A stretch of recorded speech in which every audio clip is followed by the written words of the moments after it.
Well, good night to all our fans, to all our viewers. We just want to welcome you guys another night to this live broadcast with Ian and Ian. And I just want to say it's a real pleasure for us tonight to bring on the platform no other than a son of the soil. And when you know I'm Jamaican, so we're gonna be bringing on Mr. Basil Waite. And I'm not even gonna go into anything about this man at all. I let him basically tell you everything about himself from primary school through to university. I let him share his story. And with us, it's Ian Wheatley or Olympian who both of us share the platform together. So before we turn it over to Mr. Basil, who will basically start his journey from a youth growing up in the community, I just want to say welcome to Ian also. So here we are, another night. All right, good evening, fans, friends, and family. Thank you for joining us back again today for a second program. We're just so excited to bring to you to the program tonight. St. Elizabeth, born and raised. As Ian has said, he's a son of the soil. And the son of the soil, he's going to tell you about what that whole term and that concept really mean. I got my own meaning to it, but I don't want to get it wrong. So we're gonna get the clear and straight what the son of the soil means. But before we get into the program, sir, I want to say a word of prayer just for to help us to go on through this program by the help of the Holy Spirit. So let's bow our head. Heavenly Father Jesus, thank you for another opportunity to come back on this platform, on this program tonight. We ask in you, Father Jesus, to help us to run through the Holy Spirit. We ask you to help us that this program may be inspirational, it will be informative, and it will be knowledgeable. We hope that this program here bring a blessing to all the viewers. And we just excited to bring to you what the Lord has have in store for us tonight. So with no further word to say, I'm going to say amen. Amen. Amen. So welcome to the platform, Mr. Basil Waite. And Thank you very much for having me. it's a pleasure for us, man. It's really a pleasure to have, as I say, a man of the soil. For me, as I would say, I have a lot of meaning. I'm an agriculturalist by practice and just growing up in South St. Elizabeth. So I just want you to really just share with our audience here, who is Basil Waite? That's our first question. Well, it in a very simplistic way, I could just say Basil Waite is the son of the soil, but it is that phrase, that terminology, that slogan, it gives meaning to what I think I represent. I grew up in Eldersley, St. Elizabeth, in a very humble beginnings. And I don't know how many persons know where Eldersley is, but you get to Magati and you go up into the hills, pass a compound, the turn to a compound as if you're heading to St. James. But I grew up with parents who valued education. My mother was a teacher. My father was a social worker slash community activist, and he dabbled in politics as well. And they instilled in us a value system of service. And my mother, who was a teacher, and my father, they were both big on education and on discipline. And we never had much, but we had a lot of hope, we had ambition, we had great values. And what I saw of my parents was my mother teaching Jamal. I saw many persons coming to the home to get things signed or to get advice for different things from my parents. But my mother, as our teacher, she was a vice principal at the school and then principal after I left. But she's not one who spared the rod, and she would apply punishment both at home and at school. And Wow. she wasn't biased because you were her child. In fact, you would get more beatings because you were her child. So she was a strict disciplinarian. But we also had to be doing work at home. I had my chores at home, and as a first son, They were a little more difficult sometimes carrying water and chopping wood, and I had a donkey growing up. But one thing I can tell you is and I would ride my donkey to school, and always though I knew that I would pass common entrance to go to a high school. It seemed like it was a natural thing to do. So my three sisters before me, they were successful in the common entrance to go to Hampton School. And obviously I was nervous. In those days, the results came out in the Star, and it didn't get to Eldersley until like 3 days later because it was so rural, right? And I was worried as to whether or not I was successful. And then Monroe came, and that was a huge opportunity for me. And we can go deeper into those experiences as the show goes on. But I did Yeah. 7 years there, and that's where I first encountered the name Ian Wheatley. I mean, I was on the track team. I was a struggler on the track team of Monroe, and he was a star on the track team at Stets. And so it was no surprise he went on. I mean, there were others in that constellation of stars, like I think there was Carlos Samuels, we call him Dick. There was Pang, who was an amazing athlete. And any number of guys from that States team in my era could have gone on to become Olympians. There was Diane Guthrie, who was older than Wheatley, and she went on also to become an Olympian. And after Monroe, that I went to UWI, and I almost didn't go. It was a natural thing to go. I did schools challenge quiz at Monroe. But when it came to go to university, I did not have anyone to sign my guarantor for the student loan. And a teacher from my primary school, Mr. Carlton Francis, because there were not many persons left in the community to sign student loan because they had signed for my siblings before me. So a teacher from the primary school, all age school, Mr. Carlton Francis, and a teacher from my high school, Mr. Horton Dolphin, who was on campus working at the time, they both signed my guarant as guarantors for my student loan, so I could have gone to UWI. And when I went to UWI, I didn't go with more than a few suits of clothes, right? So a lot of times in the first year, I wore jerseys like the Chancellor Hall shirts and so on.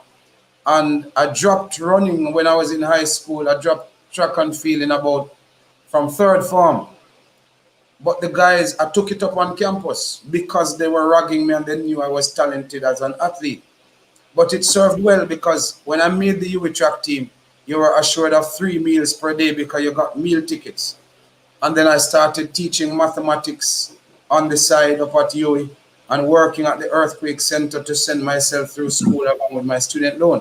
And then I got the ISA scholarship in my second year, and my activism came out because at Monroe I was Students' Council rep advocating for students.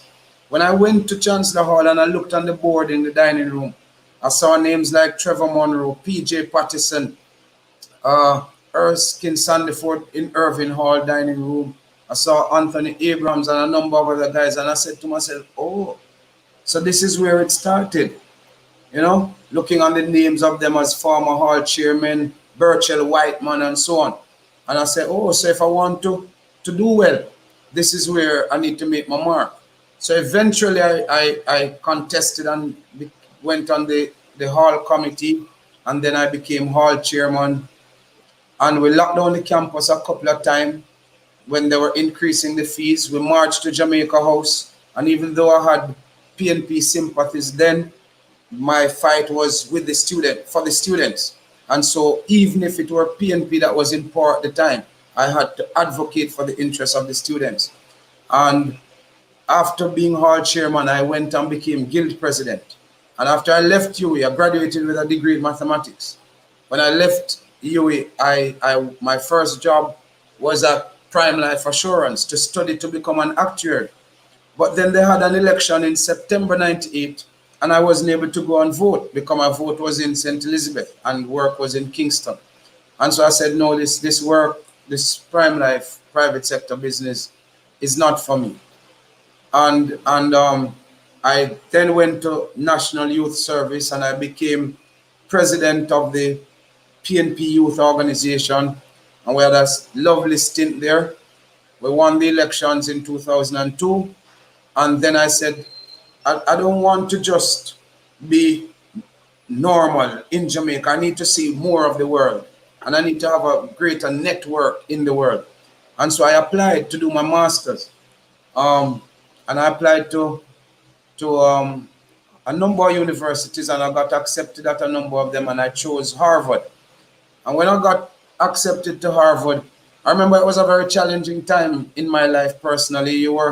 If you do mathematics, when the graph is going up, you have what is called an inflection point, where it rises and then it flattens.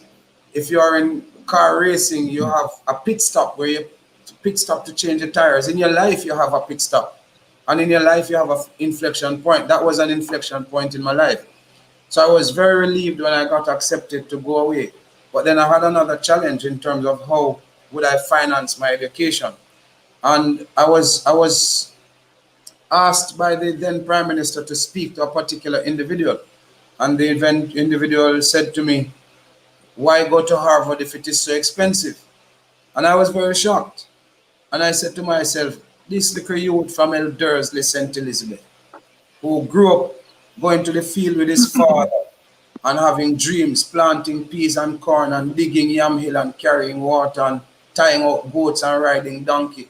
And I get an opportunity to go to Harvard, and you may ask me, this person asked me, why go to Harvard if it is so expensive?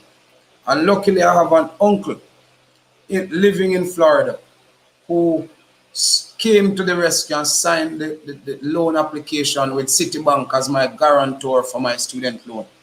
And that is how I got to Harvard. And when I was going, I couldn't even ship some of my stuff. It was Heather Robinson who actually shipped some of them for me after I left.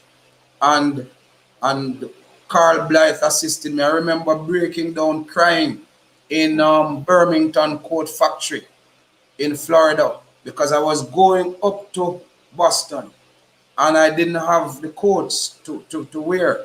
And my sister brought me to Burlington Coat Factory and bought me two jackets for the winter, and I cried. And because of how much that meant to me. And we went to Harvard, and it was a brilliant experience in my life. Made many friends, lifelong friends, friends who have been to my mother's funeral, leaving their country, coming to Eldersley to my mother's funeral, to my father's funeral, been to their family events in their country as well.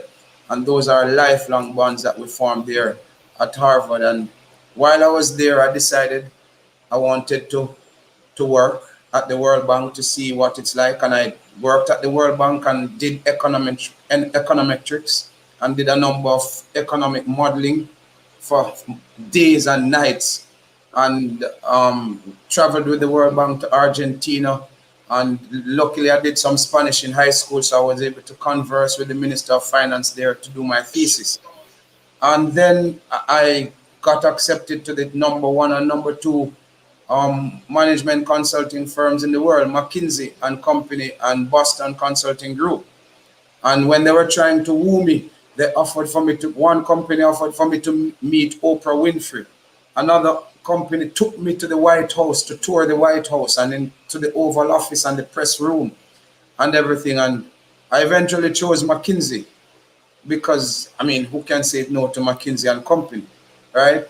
And I did a stint there, and then a business idea came, and I always knew that I wanted to come back to Jamaica. My stint there was just for a network that I treasure, because I have a database now anywhere in the world I'm going, any country, any important office or important company, I can go into either the McKinsey or the Harvard database. And I am absolutely sure somebody will be found with their email address, their cell phone that I can make contact with. So getting in the door will be a little easier, and that has served me well a number of times. And it will serve me well as Member of Parliament for Northeast St. Elizabeth, because of some of the things that I want to bring to the constituency to empower people. So really my life, even though I've been to all these places, to the best management consulting firm in the world, doing projects for Shell and for Discovery Channel and for all of these very Peabody in St. Louis, Missouri, flying to Amsterdam and making presentations on risk management and doing data analysis and so on because of my math background. I want to use all of that network and knowledge to uplift the people in Northeast St. Elizabeth. And so, Son of the Soil is about that rootedness, that awareness. It's more than just where you were born, it's an experience, it's a livity that even wherever you go, like what you guys are doing, you're sons of the soil because you're using your platform to bring attention to issues that you have or you have left you that are in the place of your birth or in the place that you call home. And so you are sons of the soil. But too many people get to certain places and they forget where they're coming from. And they forget why they're doing what they're doing. I don't have a problem with a man who wants to make all the money in the world. That's not my money is good because it allows you to do many things. But the truth of the matter is the Bible says in Romans that if your gift is to be a teacher, be a good teacher. If your gift is to be to is service, serve. If it is to prophesy, then prophesy. If it is to be merciful, then be cheerful in giving mercy. And my gift is to serve and to lead. And I'm doing that to the best of my ability and humility. So in a quick snapshot, that is who I am. I'm not perfect, but my heart and my actions are in the right place, I believe. And that's where things are. I mean, we could have further discussions if you want to deep dive into any All right. aspect. I know Ian is waiting to dive in right now. So we're gonna from everything that you have said there, we're gonna let Ian start digging through and he'll take over, starting out with some question from based on what you have just said there. All right, Mr. Basil. Before I get into it, my first question, I'm going to back it up back. I'm glad for the introduction of a summary of a quick snapshot of the journey, from where it started to where you are right now. Very accomplished gentleman, and I said I was pleased to listen your journey. Knowing that I'm a person that traveled all over to Europe and Asia and Australia and the Caribbean. So it's good for you to bring back some of that experience and some of that knowledge and some of that some of that richness that you have, because I just said the richness is not about the money, but it's about the richness that you have in a broader area. So my first question to you, and I know that this question is just the grassroots. Tell us about Llewellyn Burnett. Tell us about where that come from, because I know it has to mean a lot to you. So just tell us a little bit about, for those who want to know more about you, tell us where those names come from and what's the reason behind it.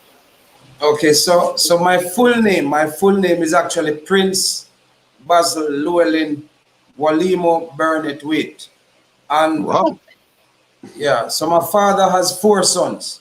And so all of them, the first name is Prince. So I am Prince Basil, there is Prince Gilbert Mugabe, Prince Gareth, Prince Neto.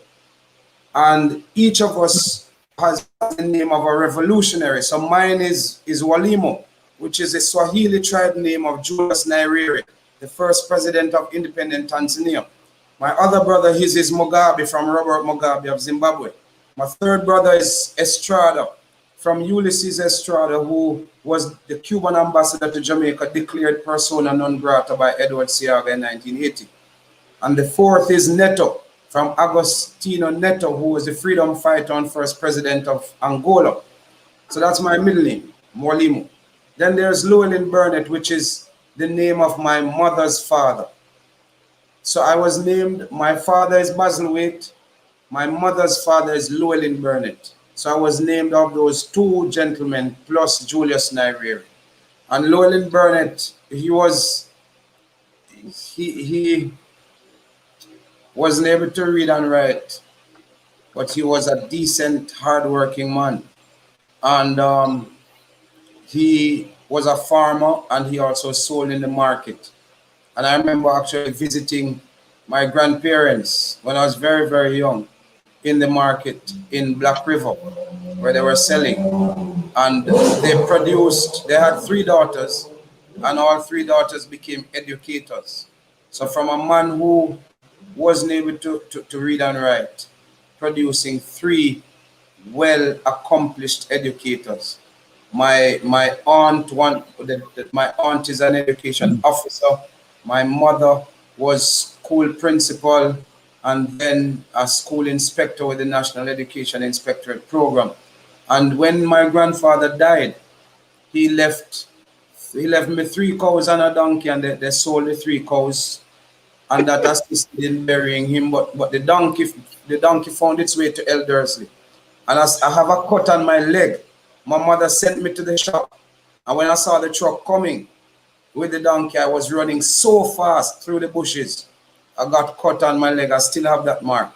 But that donkey was my most prized possession as a youngster. All right. And we're going to get back to that donkey thing because I want to find out some more about it. Yeah. But I want to move a little bit toward this elders situation because one of the things that I wanted to say, I'm from a small town in St. James called Maroon Town. All right. Well, Now, yeah. so I used to travel from Maroon Town to Elderslie, Jointwood, Magati, Yeah, man. Blackover. You know the place. You know the place. You know the All right. place. So I know all of those things. So how is the road from Elderslie coming up to Magati coming down to Jointwood and all that? Because as I said, So, this is just a personal question. I remember just used to drive to Jointwood and the bus feel like you want to turn over. well, I'm happy that you have your I'm happy for your testimony because when I was going to high school, they used to tease me at Monro to say that elders is a place they may not send you to come because and even if a donkey were to go on that road, the donkey's ankle would sprain, right? But happily, the road is in much better condition now. But my great grandfather is actually from Point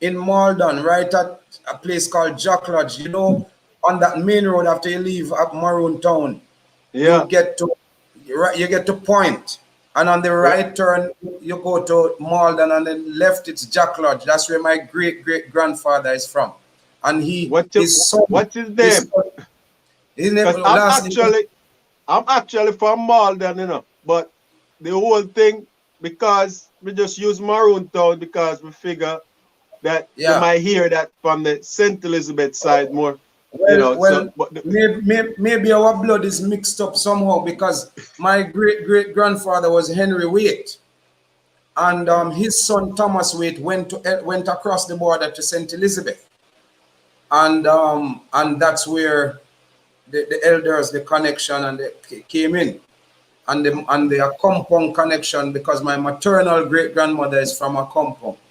So that's where the Maroon connection, the weight from the Maroon Town side, because many people don't know, but where you refer to as Maroon Town, that's actually the Trelawney Town Maroons, yeah. who were tricked in the Second Maroon War and were sent to Montego Bay and then on a ship to Nova Scotia.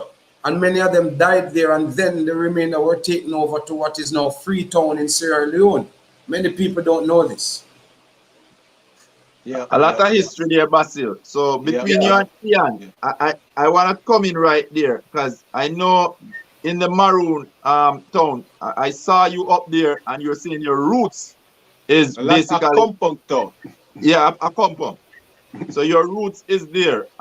You tell us a little bit about that right there? In terms of a compound town, so Yes. so because of my connection, well, I'm a Maroon, right, from my father's side of the family, and he voted in Maroon elections, and I voted in Maroon elections, right? Um, and it is some. He made sure that we were proud of our blackness and aware of our history. I remember distinctly one time a doll was bought for one of my younger sisters, and my father came home and saw her playing with the doll, and the doll was white, and he took it and marked it up with a marker and threw it away. And from henceforth, any doll coming in the house had to be black, right?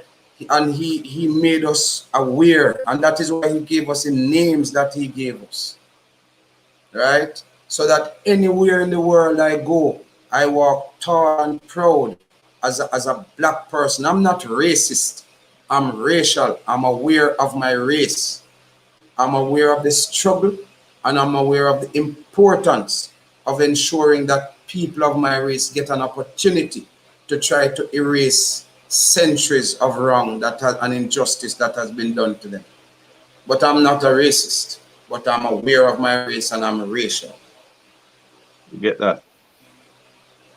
Any follow-up question right there, Ian? I sorry that I came right in, but I wanted to get that part of it if there was any connection there.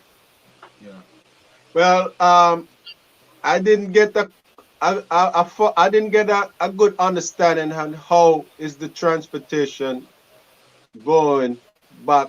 As I said, from that side. That was just a personal question, but it is what did you answer that for me, Basil? Yeah, well, from El Dursley to Magati, it is now much better. The road is fairly navigable. From El Dursley to Montego Bay, the road is still bad. Okay, okay. So So for that's you to get to Maroon Town, you would experience significant discomfort. okay. Well, I Better know than it that's was St. in James, so St. James go have to figure that out. Yeah, You know, yeah. yeah, because I know that it crossover. All right, so just move into a little bit more. As I said, I like the Eldersy area, all that stuff. That's vividly know all the road back there, come back to Magazine. So I'm glad that. And Mr. Eldemeyer Simmet, he is from that area.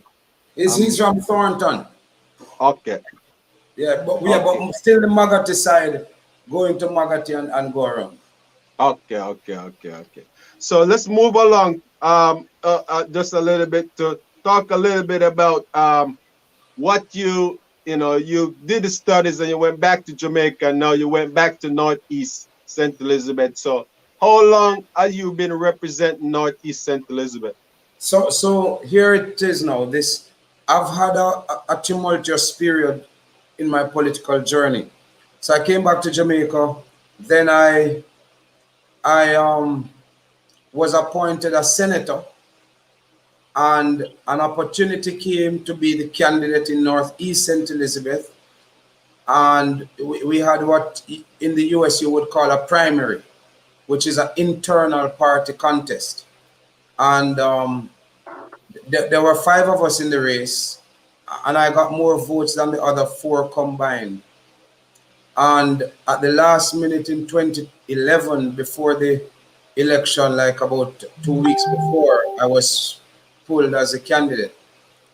And that was a very low point in my life.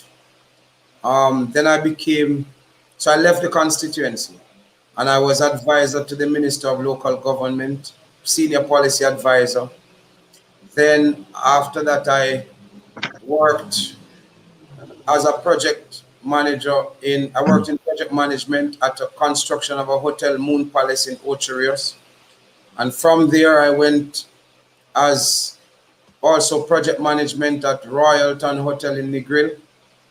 And from there, I was asked by Peter Phillips to be his campaign manager when he was succeeding Portia Simpson Miller in 2017. And a few weeks after that, I became Deputy General Secretary of the People's National Party. So I became an officer of the party. So basically, I was removed as a candidate, and I went back to the drawing board. Career, I was now an officer. There are 13 officers of the party, and I was one of the 13 on the 30th of April 2017. And I was offered to represent constituencies in St. James, but I said no. My I had to go to Northeast St. Elizabeth, and I kept in touch with the people in Northeast St. Elizabeth. So in March 2018, the opportunity came again for Northeast, and I entered the primary again, and I was successful. And so for the last 2 years and 5 months, I've been the PNP's candidate, and I've worked on a number of significant projects. I'm sure you're aware of the bus at Stets.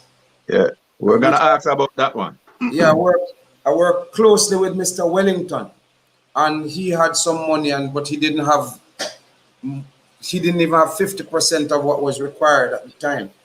And I went and advocated and lobbied and got the remainder, so Stets could have gotten the bus.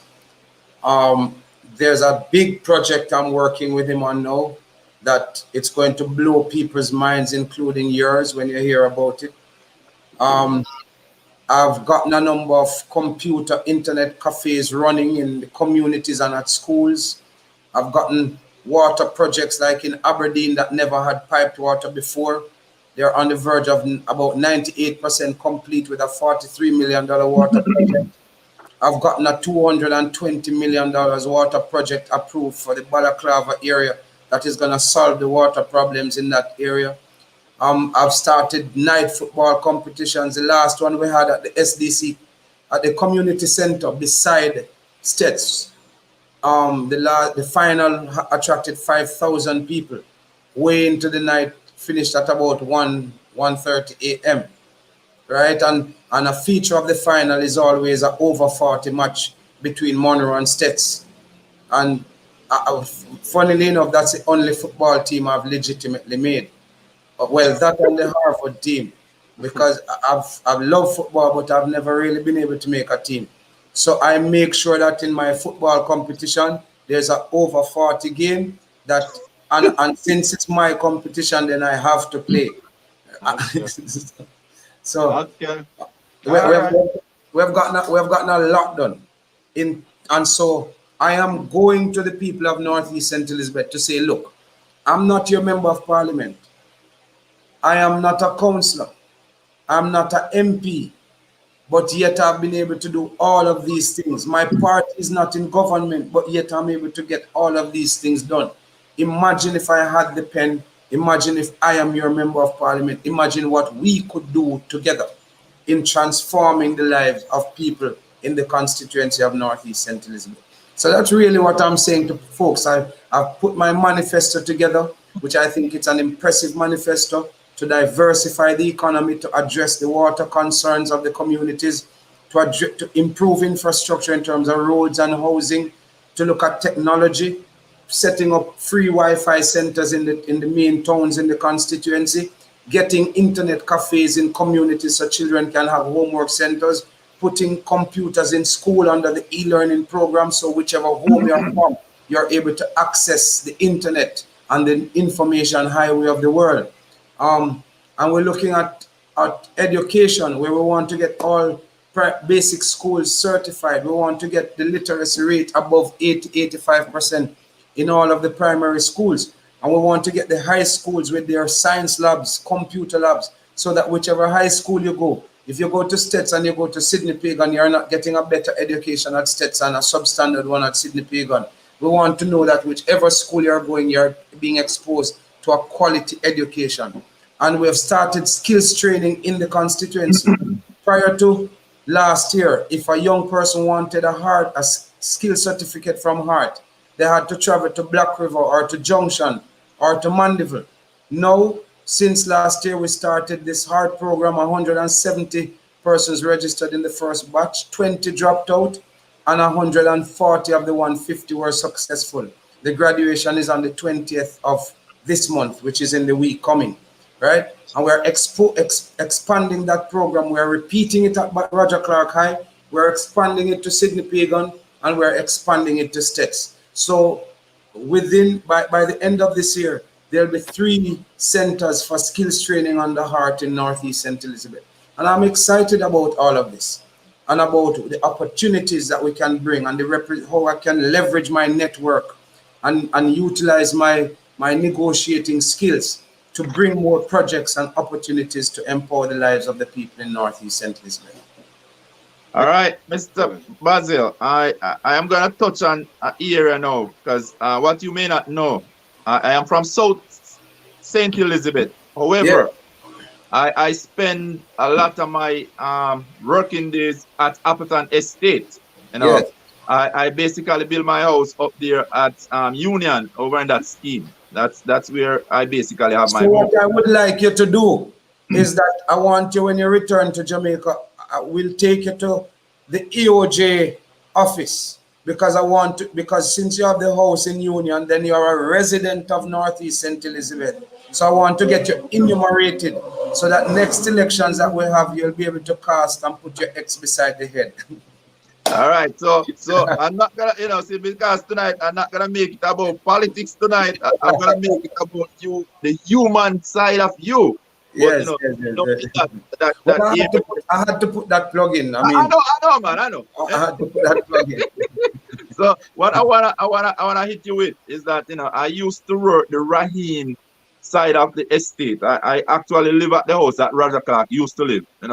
I spent Okay. about 3.5 to 4 years down in that belt there, and Yes. I know sugar is the biggest income for those people that live in that area. And before I even get further, I want to know if that donkey is still alive because I saw you in a picture with a donkey, and yeah, me asking, is that the same donkey or that donkey part before I get any further? Well, the donkey died when I was a teenager, All and right. I remember burying the donkey, and we had a funeral, a funeral over Wow. the body and everything. But Yeah. I was walking house to house, Oh, and when I was walking, I got to a particular home, and I saw the donkey, and it's like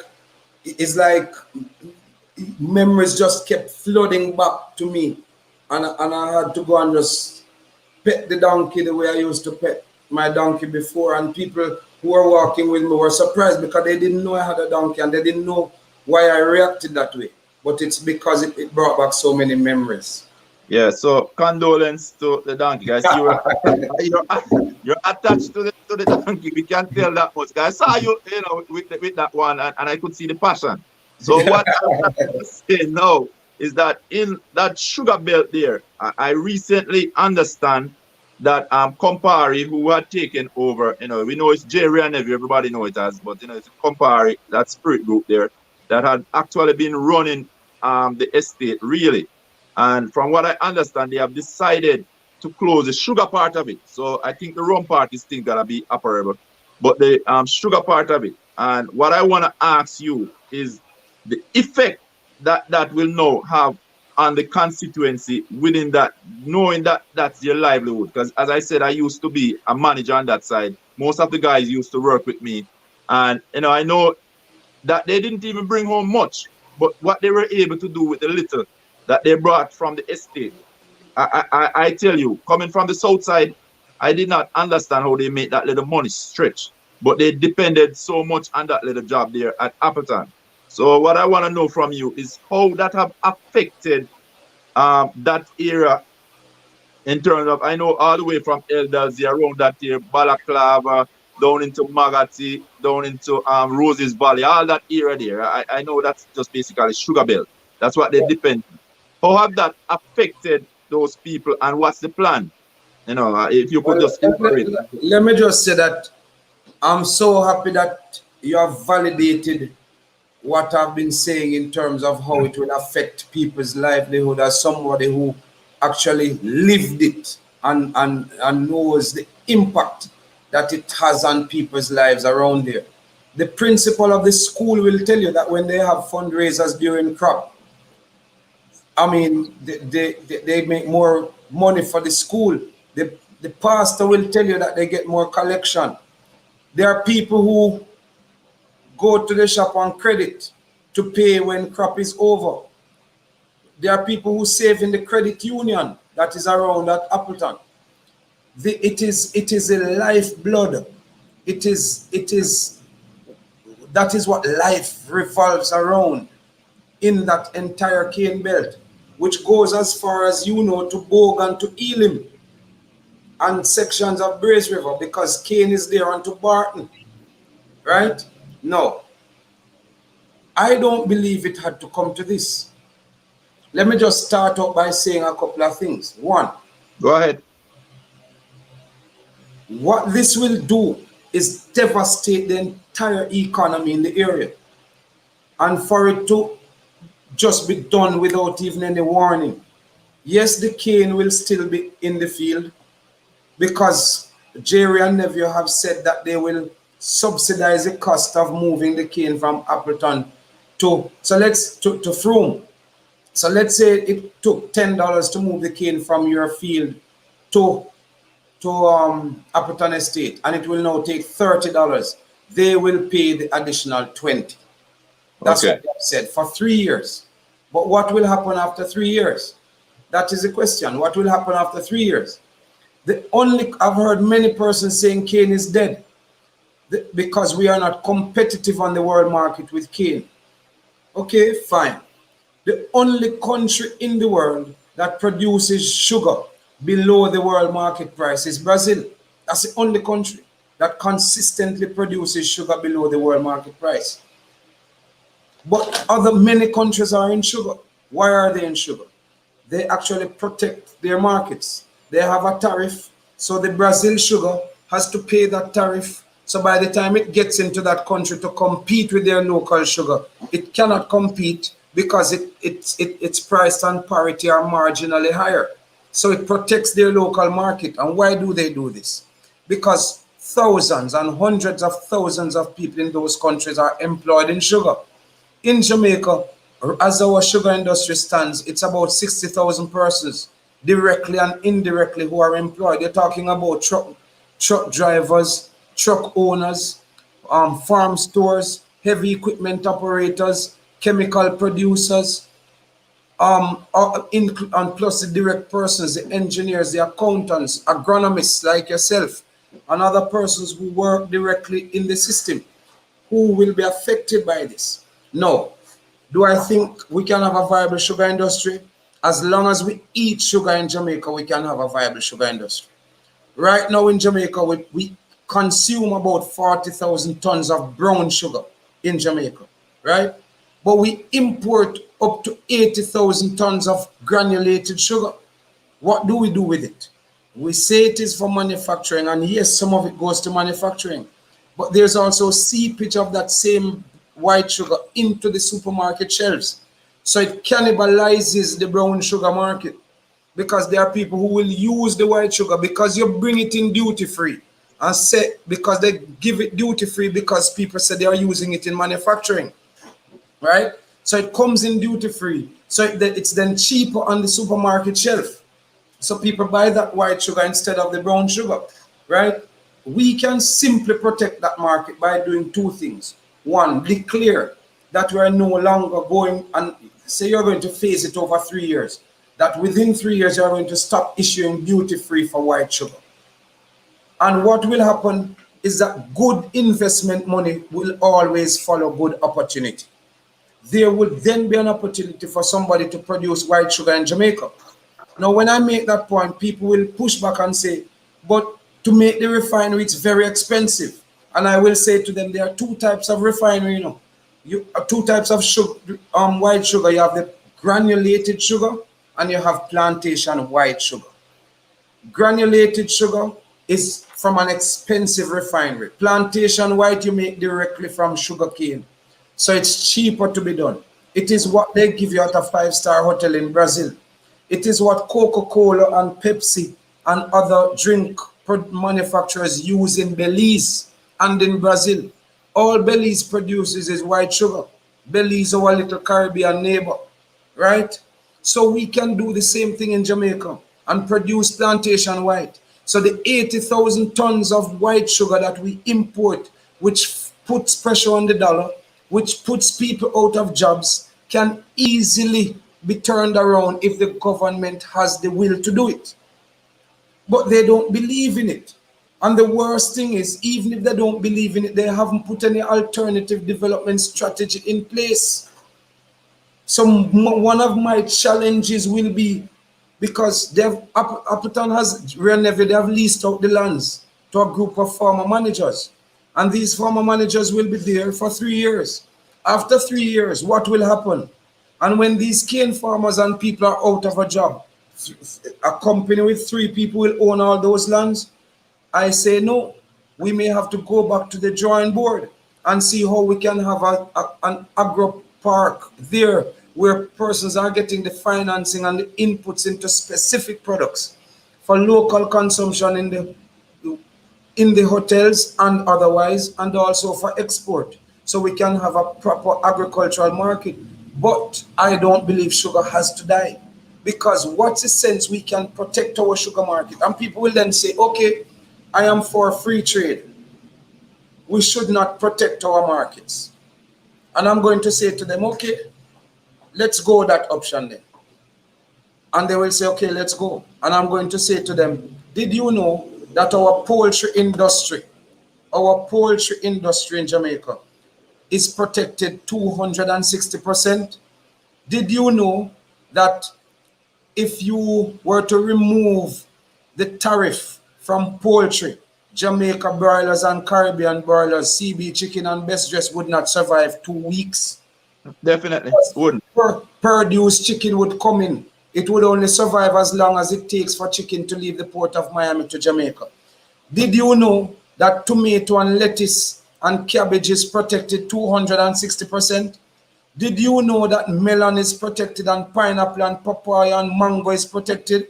And if they weren't protected with tariff, our fruits locally would be wiped out. South St. Elizabeth, where you're from, would be wiped out. There would be no more tomatoes and melon and pineapple. So if you protect those, why can't you protect sugar, which is providing direct and indirect employment to 60 to 80,000 people? And Great that's question. what I'm saying. These people lack vision, they lack decisiveness. And the reason is, I believe they are afraid of the manufacturing lobby, who want the cheap granulated sugar to come in for their inputs. But I know it has been proven in Brazil and Belize and other countries, India and so on, that the plantation white sugar can be used in manufacturing, right? And so it bleeds my heart, it pains my heart as to what the plight of the people, what they're about to face. Many of them don't understand the full impact that they're about to face. But look into any cane belt in Jamaica where the sugar factory has closed. Look at Moneymusk, look at Duckensfield, look at Long Pond down in Trelawny. Look at all of them and see the desolation that has taken place in the absence of sugar. But you have hit the nail right on the head right there, and I'm seeing in it from your eyes in terms of it, because I've been there and I know the effect that it will definitely have on Yeah, the not just that area, but the entire Jamaica on a whole. It's gonna affect the entire country. So it's good that somebody's seeing what I'm seeing, you know. And sometimes you really have to be in that belt or in the field to really understand the effect that it have.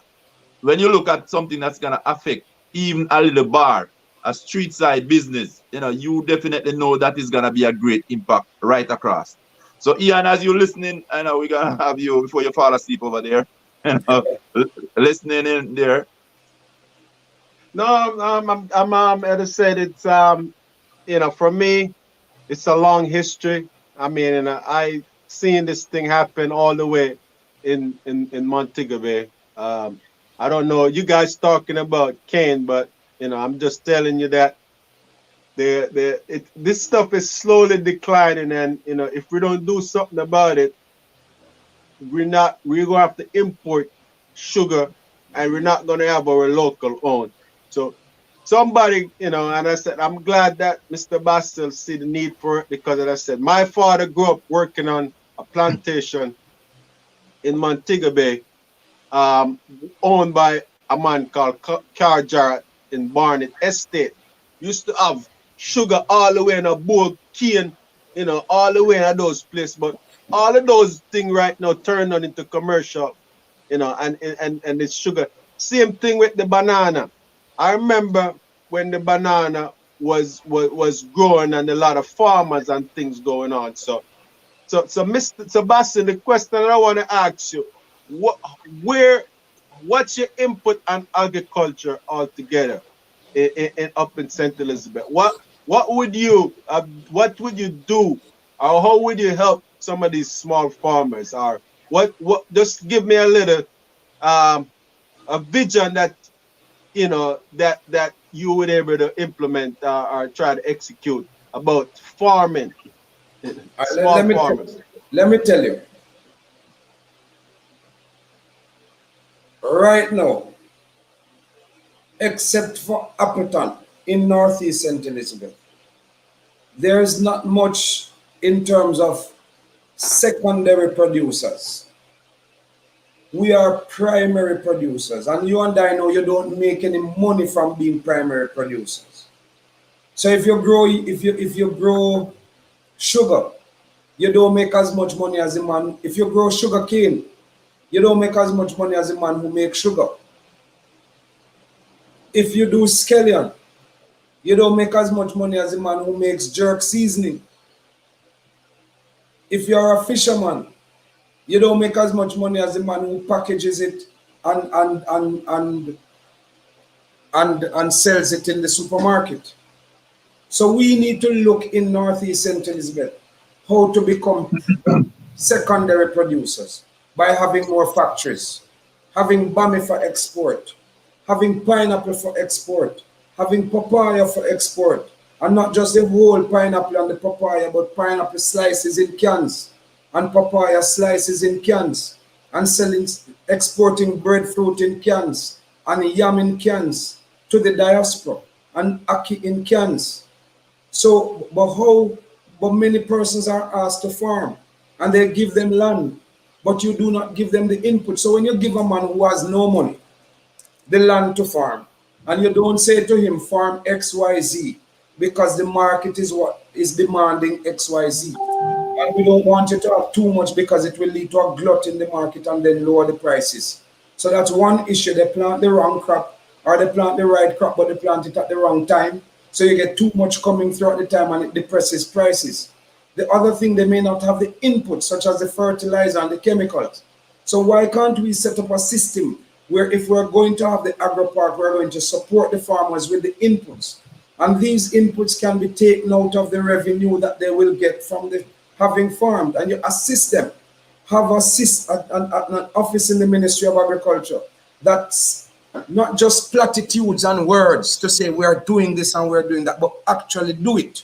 Because if you actually do it, it will bear itself up in the numbers where persons can get into pineapple.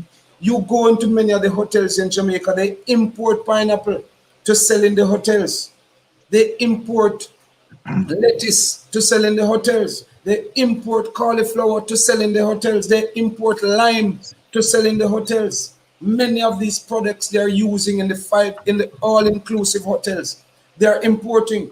Another thing that we need to mash down in Jamaica is this thing about all-inclusive hotels. Because any country in the world that you go, any city that has so many tourists coming into Jamaica, as we have coming into Jamaica, or even half of it, from midday to midnight, all of those restaurants are full, all of them. In Jamaica, we don't have that. Do you know why? Because they're all holed up in the all-inclusive hotels, and many of the workers can't take a tip, so they're accepting a small salary where they could make much more working in a restaurant. And you could have a number of proper restaurants in Montego Bay and in Ocho Rios and in Kingston, right? But we have not, and when they're in the all-inclusive hotels, they pay for the rooms overseas.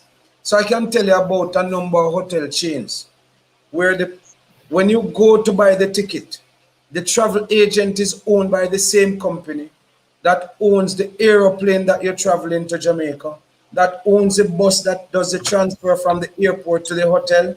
The hotel is owned by the same company. When you go on an excursion, say to YS Falls or Duns River, the bus that takes you, the transfer is done by the a company, by a bus owned by the same company. And when you're leaving to go to the airport, the same company's bus transfer. So therefore, for every dollar spent by that tourist, maybe 10 cents is left in the Jamaican economy.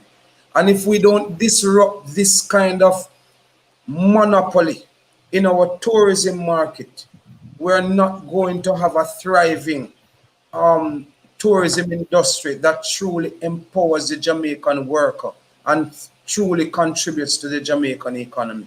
Many persons don't want to talk about it because they are afraid of stepping on toes. But if we're going to build a Jamaica that works for everybody and build a successful Jamaica where you don't have a five diamond hotel here and flank over here, or you have big guns barking over here and people living in opulence over here, then if you're going to change what now exists, you're going to have to change the structure of the Jamaican economy because too many persons are not able to participate in that economy. And it affects the farms directly back in St. Elizabeth. Well, it's as I said, it's a whole lot to cover. I know that I can't add or take anywhere in regarding to facts of the hotel industry and the food and thing. I just know that you know um yes, people, different companies try to make guests, they worried about the guests, so they try to make it all inclusive for themselves, which is part of their business. They try to get money from every single way around it. So, it's always unfortunately about that. So, but we're gonna But move on can I along. just say, sorry, let me just say this. Let me just say this. Hear me now, General, right? We then have to ask the question, which came first?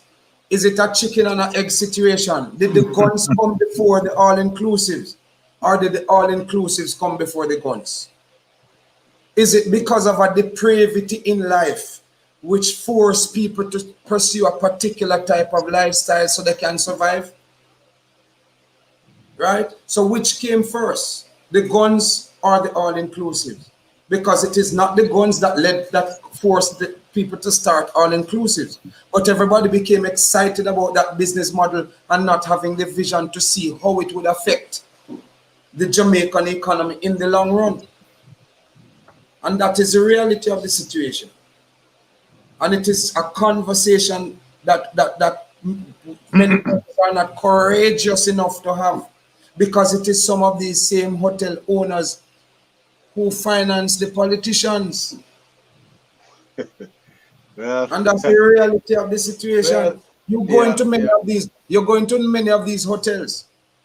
The photographers who come on the beach to take the tourist photograph, or when they go gliding on all of what you call them parasailing business and take the pictures, and the tourist goes back to the office and purchases those photographs for their memorable vacation. Some of those companies are owned by foreigners. Are you saying we don't have Jamaicans who can take two pictures? The gift shop owned by foreigners selling Jamaican gifts. The performers doing entertainment are in entertainers from overseas. When we have so many students at Edna Manley and so many artists who can earn from their gift and their skill. But we don't want to talk about these things in Jamaica. Well, We need to you know, disrupt. We need to disrupt some of the injustices. And I'm sorry for really talking about these things, but this is who Son of the Soil is. And this is what you get when you talk to me about these issues. okay. All right. Okay. So we're going to move along. Your point is well said and heard in regarding to some of the operational business operation and the structure of how business are run. We already know that unfortunately some of these business their own. There's a lot of business that are owned or in private individual. I know that. So there's a lot of those things. So it's I you go to certain countries and they got regulation about how many how much percent can you own and what can you own. But that's Absolutely. just Absolutely. yeah. So that's just this is how our country's been run from day one. Where people are coming in and we're looking at okay, they're bringing business, but how is it, do you have an equal opportunity where you say, look, you got to hire such and such a people, you got to keep it balanced. It's a whole nother dynamics that that's bigger than us right now. But obviously you're gonna need a whole team of supporters and people around it, because to make change in order to move on. So with all of this that you have, I just want to find out, with your drive and your passion and your ambition, study abroad and come back to Jamaica now. What influenced you? What drive you to want to do this here? I mean, where do you get your drive from? Um, I think I was shaped by my experience. So it is about the example of my parents. It is about my path through life. And I think most fundamentally it is from my parents in terms of how I saw them living their lives and my extended family, how I saw them living their lives. It was always about serving. And so, and then I have a tremendous work ethic. I don't like to not get things done. And out of that experience, I have a compassionate heart. And I understand the importance of people who are hopeless having somebody to give them a hand up. And so I think that's really what it is. I don't like failure. I don't like failure. So if I set out to do something, I want to get it done. So I'm very persistent. I'm compassionate. I'm relentless. Um, and I think all of that was shaped by my my parents, my value system, but also my own experience in life. Okay, excellent, excellent, The truth excellent. of the matter, let me, when I was overseas working, in those days, there were BlackBerry. BlackBerry was the thing. And when you have a message on your BlackBerry, you would see the red light. And I would be in a 5-star hotel, and it means nothing to you because you see the bed probably 3 hours per night, and you're sleeping with one eye open because as soon as you see the red light on the BlackBerry, it's almost as if you freak out because you want to get to that message because you need to respond time on a timely manner because you're being well paid by these high value clients. I mean, world Fortune 100 companies, and you have to be on the ball. And I remember I would grind my teeth in my sleep because of how pressuring it was, but I enjoyed it. I was good at it. It is what I felt I was learning and I was contributing, and I was proud of my accomplishments. But I said to myself, this is not really what I want to do because I can work as hard as this to change Jamaica. So I want to go back home to change Jamaica. So that's really why I walked away from corporate America to return to Jamaica. I always knew I was going to come back, just didn't know when. So All so right. so my experiences in life and my mother and father, my late parents, that is what really drives me. Okay. All right, Sir Basil. I'll just say condolences. I know you talk so much about your parents, so I see the value where it's coming from. It was shaped by your parents, what they have instilled in you. And what I want to get back to now, Basil, is the person that you are. I can basically feel your heart, the person you are. I've never been so connected to somebody you know, even though it's not politics, but from a human side, I feel so much connected to you. And I look that you're a people person, you're a community person. I've watched, just went through your Facebook page, and I've looked at the things that you share. It's something to give value to people. Sometimes not have to do with anything with the politics, but I look at you, you're just a community person, and I could not help to see how well you interact in terms of community. I realized that you're a man who trod on foot more than you drive in the vehicle. And that was the type of person I was at Appleton. I get down to the grassroots with the grassroots people. And I sit on the stone with them. I'm on the tractor with them. And I realize you're doing the similar thing. That's you as a person. That's your personality. And the other day, I just want to take it back because, you may not know, but cricket is my passion from, as Jamaican would say, from your idea, your knee. And Yeah. I want to tone it down. The other day I saw you in a community and you're playing some cricket, and I could not help but to go back to my community when we were playing cricket in the road. And I took that into St. Elizabeth Technical. As a matter of fact, I went as an athlete, but I spent my years at States playing cricket. Take it even into the back road of Santa Cruz, round by Pagan Drive, right Yeah. across from Beagle Hardpen and that command there. We Yeah, play a man. Yeah. play a lot of cricket on that command there. And I could Okay. not help, when I saw you in the road, in the street, playing some cricket. And actually, you had some good cricket shot. So, So, as a so, cricketer, so you saw the one when I lobbed it over cover. You saw that one. yes, but actually, I think I share that one because I'm like, man, So you saw the one when I knock it over mid off because you saw that one. yes, man, I see all Okay, right. good, good, I'm a cricketer, good, good, so, good, good, good, good. I'm not going to scroll past that one because, it was fun. Today I was actually at a cricket game, in my parties here. I can't put the game down.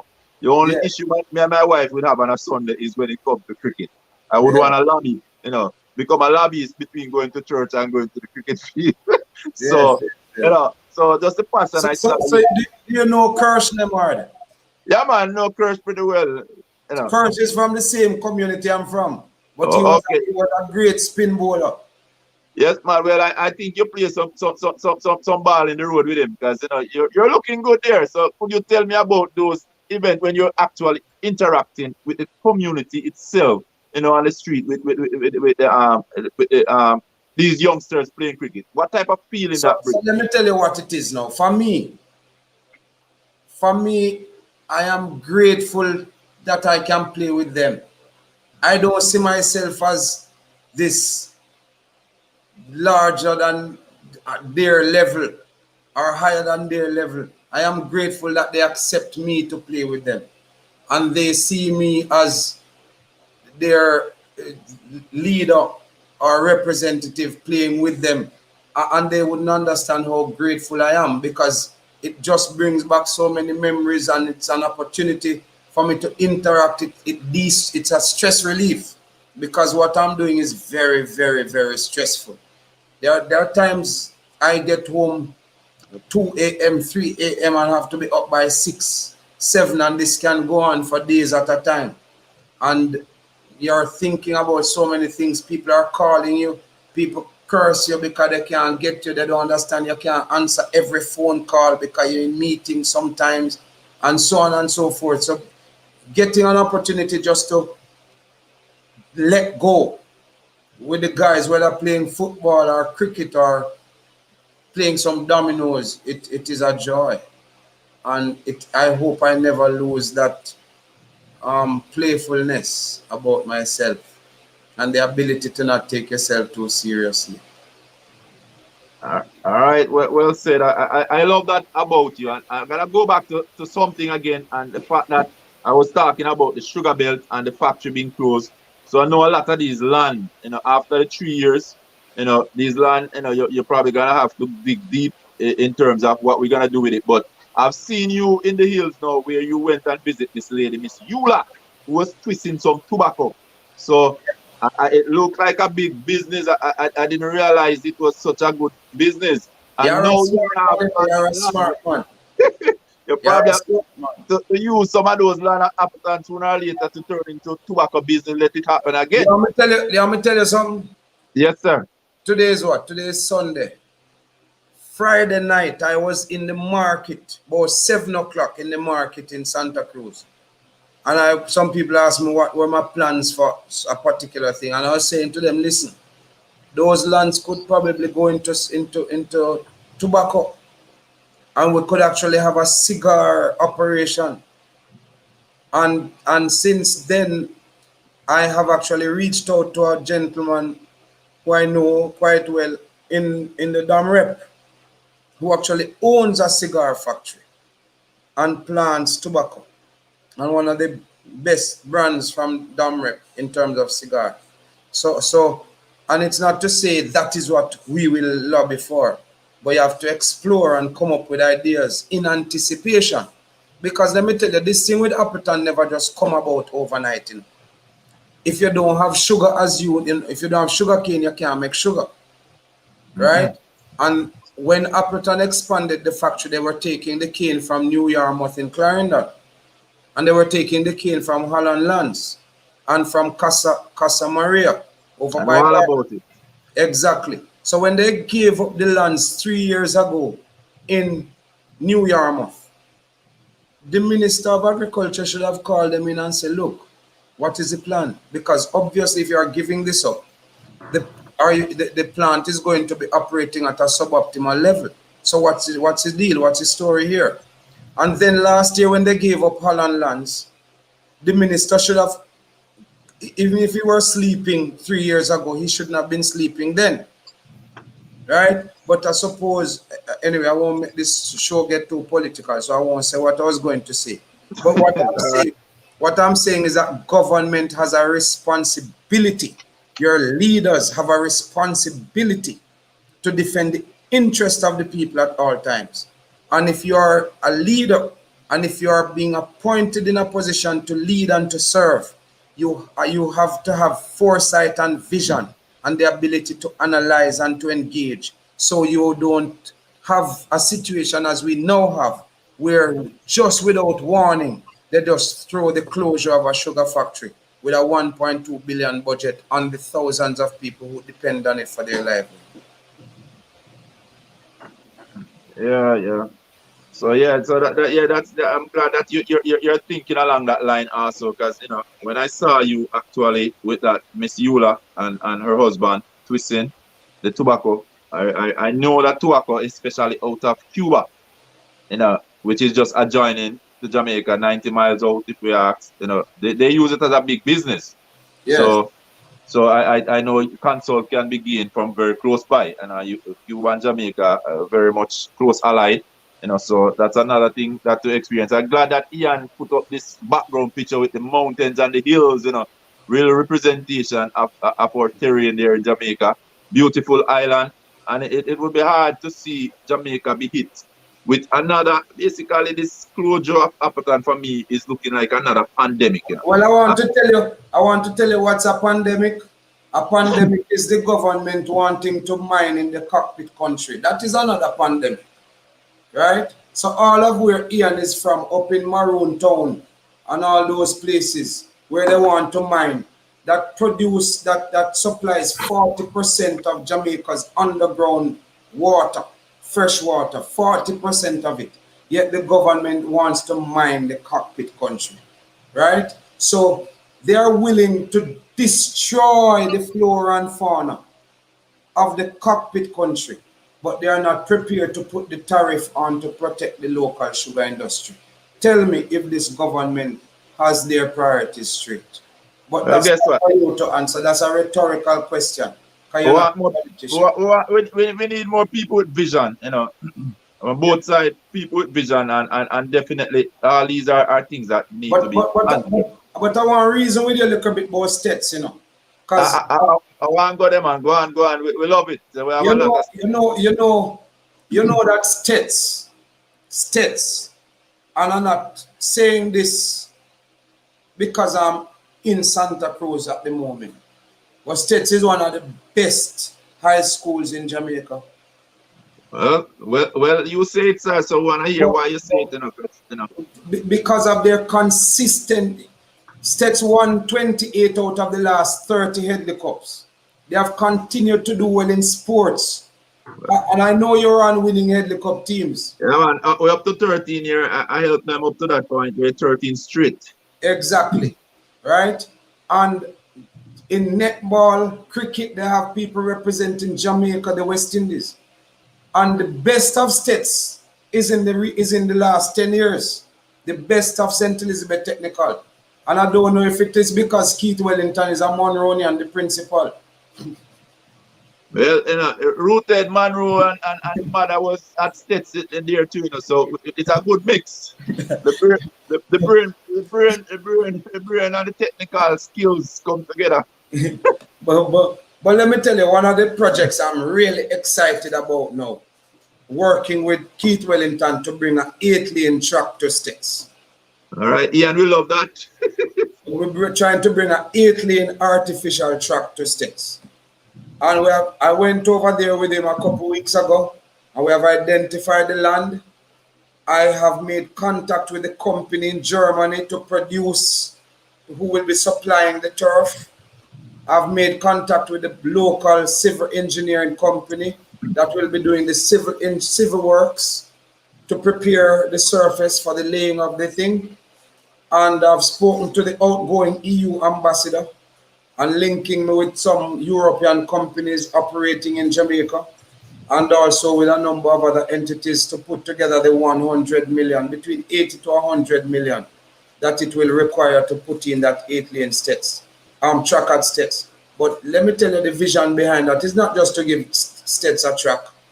It's also for community tourism, so that tourists can leave when States having a track meet. Like we want to have a central release, like how we have Western release, and how we have Gibson McCook release in Kingston, right? We want to have like a MVP and racers track club in Santa Cruz, where athletes don't have to feel that they have to be in Kingston to be training to go to the Olympics and to be world beaters, but it can happen right at States. There's an accomplished track and field coach at States, Renaldo Walcott, who is out of the Frano stables, Stephen Francis, and he's actually helping now with Shelley and Fraser Price.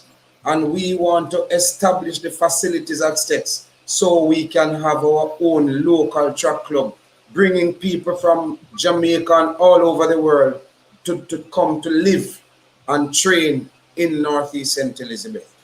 So, well, I'm gonna let you and Ian cut that part out, So Ian is already digging for that for you right here. Well, my saying to that, as I said, I honestly not surprised by that, that hearing that that you actually went ahead and just lay it on the table. So the fans and friends and people of St. Elizabeth could actually hear. But that's I could tell you about 50 athletes or 50 past students. That's one of the top vision that a lot of people have. And I said, I'm not really surprised that Mr. Wellington, the principal of States, he's all about just like us. He's all about growing and elevate and trying to get everything to the next level.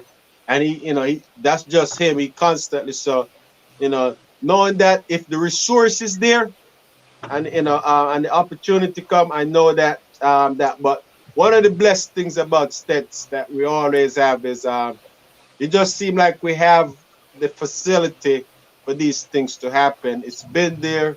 I know that the land was there.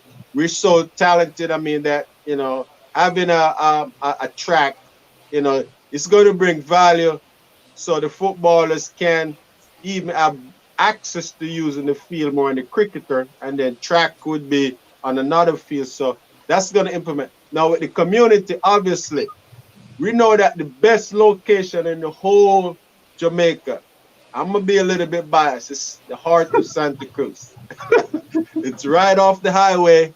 It's just accessible to a lot of people um, coming from the east or the west. It's just a perfect location. So yeah, I believe that the vision that you guys have, and what you guys are doing, with Mr. Wellington and what is him. I mean, he has elevated the stuff. So I'm looking forward, that to see the day, when that happened. My heart is always with Stets. If I wish that I could do more, than anything, but regardless of what done, I know that there's always work to be done. So there's always more can be done, and it's gonna come a stand. We're gonna need stands. We're gonna have a track. Next thing you know, we're gonna need some stands around it. We're gonna need Exactly. we're gonna need bathroom. We're gonna need storage. We're gonna need new herders. We're gonna need lights. we, Absolutely. So the progress goes on, and the process is not gone. So I would tell anybody that listening out, checking out, like, look, the technical is always room to growth. And with the headmaster that we have, and the type of leadership that he brings in, I know that it's no limit to what can happen. So if you can make that happen, and when that happen, that would be something that the legacy of that is going to go on forever. And I said that's going to build St. Elizabeth, Santa Cruz. It's going to bring tourism in, because I just said that's a central location that people could train. We could build, track and field is getting so big in Jamaica, and we're trying to develop talent everywhere. I mean, because the resource, all we need is resource. So, and the same thing, and it's going to goes on. It's going to get to the point where Stats believe that in terms of in the rural area outside of Kingston, for what we have done, you find that them other schools, yeah, they get the track and stuff, but trust me, St. Elizabeth Technical, and this is one of the reasons that we try to put everything to light of what's going on. And I said, I just want to commend you that just keep pushing towards all the dreams and goals that you have for Santa Cruz and the area that you can be doing. I'm looking forward for that. I'm looking forward to contribute in some way um, for a project. I believe with all my heart that if God keep bless me, and when He bless me enough, that I want to give something back on a bigger platform, to stats, that. So with that said, I'm done. I don't want to change the topic. If you have anything more to drop on the stats, because as I said, this brings me joy and happiness, just to hear the works. And I think just putting the works out there, it's also important, to do the works, because as I said, we goal for this platform is to just inspire, and this should be an inspiration for a lot of for a lot to come, for even when the next generation after us come. We know that we're making everything. Our grandkids and everybody that's coming up afterwards, we'll be able to say, well, I want to, I run at Stets, Stets have a track and one of this, and then sooner or later, Monro, I know at one point they was building a football camp, football Academy. training complex up in Monroe one time, Yeah. which was a good idea. I don't know what become of it, but that was also up in the hills there to get the players away from a lot of things, a lot of distraction, and just to train. So I like it up there on the hills too now. Yeah. So keep up the good work with that. So one of the things that I want to that really inspire me, I know that we touched on a couple of the work that you're doing. I just one of the things that really resonated with me a little bit was this guy that you met, by the name of David Wani. Yes. You know, I really was inspired. For some reason, I always inspired by people in special need. I always have a sympathy and a compassion for that. So I don't know if you could give just tell us a little bit about any new development. I know you know for what the guy was doing to take care of his family, riding his bicycle on one leg, you know, and selling eggs and so those are inspirational stories. So if there's any new update, I know you said you was going to look into see what other resources out there for him. So just want to update us on that. Okay. So it was just I was buying jelly and I just saw one. I hadn't met him before. So I saw this guy riding the bicycle and I did a double take and saw that he had one leg. So I called him over. I didn't have no cameraman with me. Because if you notice the quality of the videography was poor. It's actually Champy who is the owner of the fruit stall that gave him my phone and showed him how to use it and he took the shot. But since then there are persons who have called one from Cayman and other customers who have called him supplying to purchase eggs from him, right? To purchase eggs from him.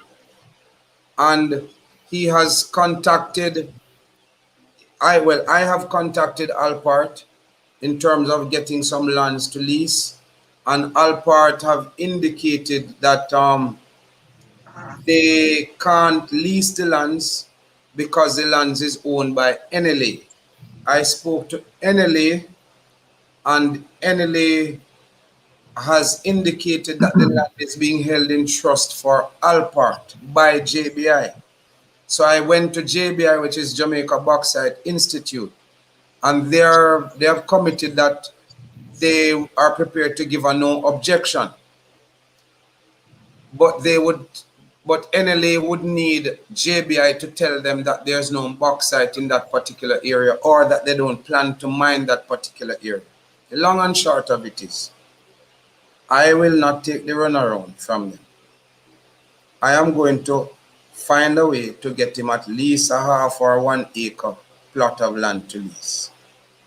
It will, when come September 3rd, when I become the member of Parliament, God's willing, the night of the 3rd, I'll be in a much better position to exert the influence necessary to get him that 1 acre. I've already contacted Food for the Poor and they have committed to giving him a house. And we're also working on getting him a bicycle that has a carrier so he can put the trays with the eggs in the bicycle. And that will happen in another couple of weeks. But in terms of the land, that will happen in another 2 to 3 months. And so within another, say, 4 to 6 months, he will be in a home of his own with his chicken coop. But we're not going to drop it, not going to leave it alone. We have made a commitment to him to try. And I think it is easy enough that we can navigate the system and get it done for him. And I've seen him at least 3 times since then. I've called him on the phone as well, just to get updates from him to see how he's doing. And he's doing well. Continues to go around selling his eggs and ride home. I saw him up to, it is Sunday today, I saw him on Wednesday. All right. Well, definitely, we're looking forward to hear the success. Keep us updated. I I'll know you send you will. pictures and video of it, yeah, whenever that, as we make progress, yes. All right. And then my second question to you, we're still going to go back to the school a little bit. I know this is probably going to be a long conversation, but keep it short. Can you explain to me your input and what's going on with the schools in terms of their here? I was reading on the paper. I don't have enough fact, being that I'm overseas, but I know that it's. I'm trying to figure out why would your hair be a problem going to school. I mean, I'm trying to figure it out myself. But you see, we're coming out of a tradition of colonialism where blacks should keep themselves in a particular way and well cut. And if your hair is twisted and knotted, then it's considered a derogatory look. Um, I believe that owing to our African ancestry and our culture with Rastafarianism, and that it's a hairstyle for some, and it's a way of life in terms of religion for others. And I believe that once your hair is well kept, you should be allowed to knot your hair and still attend school, right? And it is an issue that I will address at some other point, so I don't want to speak too much about it. Suffice it to say that I'm fully supportive, and I'm actually quite surprised and disappointed that it got to the courts because, hear me, if there's a school board in place, there's a school board, right? There's a Ministry of Education, there's a Minister of Education. This, if the principal took a decision, the board could have instructed the principal to take an otherwise decision. If the board sided with the principal and enforced that decision of the principal, the Ministry of Education could have overruled. If they felt that they never had the authority to overrule, the Minister of Education at the time, who was the Prime Minister, could have brought legislation to Parliament to amend the Education Act, which would have addressed the issue. So it should not have had to go to court. And the government defended the issue in court. The Attorney General, instructed by the Ministry of Education and the Minister of Education, instructed by them, defended the issue in court, which means that the government, with the Prime Minister, who was Minister of Education, was supportive of the position. That means the Prime Minister believes that you should not be able to go to school if your hair is locked. That's what it means. So when the Prime Minister sends out a press release stating what he stated, it means to me that he's being disingenuous. But not many people want to talk about the facts because people major in fake news. That's what Jamaica has become, a fake news place where nobody really reads anymore and understands and analyzes. But people look at pictures and sound bites. And when we do these things, no serious issue is dealt with.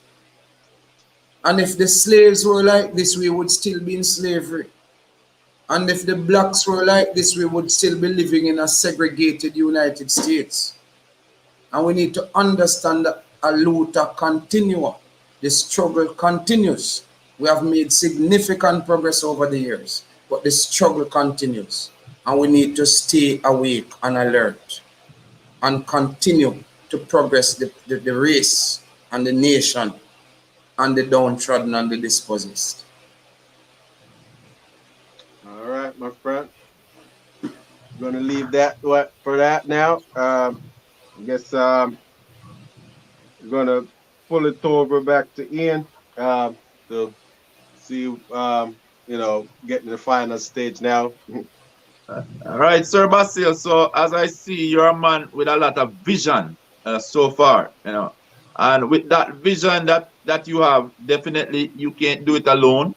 So I would definitely want to find out how can individuals, in the constituency, individuals probably like us that oversee, help in terms of your vision, and I'm talking your vision for the people, and whether take away party or party not, but the people of the country. I know you have some big vision because you're a people person. So I just want to know how we could play a role in that, the community. I'm grateful for any help because I cannot do this alone. I need, and people may be surprised, but an introduction to somebody can make a difference. uh, a voice can make a difference, because you only create change and transformation through numbers and influence, because those with power will not give it up easily. Those who benefit from the status quo will not give it up easily. And so anybody who wants to join any cause or to develop a cause, I can be contacted easily on any of my social media handles at Basil Waite JA, at BASILWAITEJA, and that is on Twitter, Instagram, Facebook. And I also have this website, Basil www.basilwaiteja.com, and I have my cell phone, which is 48876 so you can send me a WhatsApp message. And I have only one cell phone. So 876-485-3176, or at Basil Waite JA, Twitter, Instagram, Facebook, www.basilwaiteja.com for my website, and can reach out to me directly.